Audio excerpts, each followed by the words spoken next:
नमस्कार, मी पंढरीनाथ कांबळे म्हणजे तुमच्या सगळ्यांचा पॅडी. मित्रांनो, आतापर्यंत तुम्ही मला खूप वेगवेगळ्या भूमिकांमधनं पाहिलेलं आहे आणि त्या भूमिकांवर खूप प्रेम सुद्धा केलेलं आहे. जसं की तर मित्रांनो, जसं की मी सांगितलं होतं, पॅडी दादा बाहेर आलेच आहे, तुम्ही पाहिला आहात. तर बाहेरून त्यांनी एक इंटरव्ह्यू दिलेला आहे, त्यामध्ये खूपच मोठे खुलासे केलेले आहेत. ते काय असतील ते या व्हिडिओमध्ये पाहूयात. तर व्हिडिओला पाहण्याआधी व्हिडिओला लाईक आणि सबस्क्राईब करा. त्यामुळे खूपच मोटिवेशन भेटते. चला आता पाहूया त्या व्हिडिओमध्ये काय आहे. तर पॅडी दादाला बाहेर आल्यावर सूरजबद्दल खूप काही प्रश्न विचारले, तो कसा आहे काय नाही. तेव्हा पॅडी दादा म्हणले तो खूपच इनोसेंट आहे, तो खूपच जेन्युइन खेळत आहे आणि या वेळेसचा विनर तोच होणार आहे. जास्तीत जास्त चान्सेस त्याचेच होत आहेत.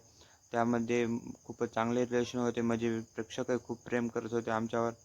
पण वोटिंग असले तर मी अजून वर गेलो असतो, पण वोटिंग नसल्यामुळे माझ्या नजरचुकीमुळे तो मला बाहेर यावं लागले, असे म्हणत ते सूरजची खूपच वाहवा करत होते आणि अंकिताची खूपच जास्त वाहवा केली.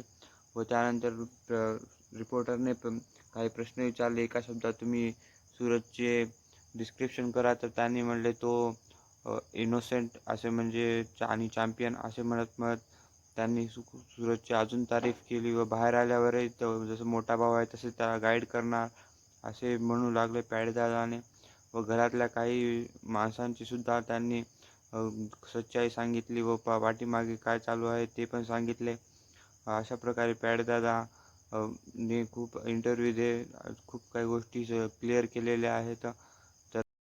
तर मित्रांनो, पॅडदादाची बाहेर येण्याची न्यूज मी खूपच लवकर दिली होती. तशा लवकर आणि तात्काळ न्यूजसाठी चॅनलला सबस्क्राईब करा आणि व्हिडिओला लाईक करा. धन्यवाद.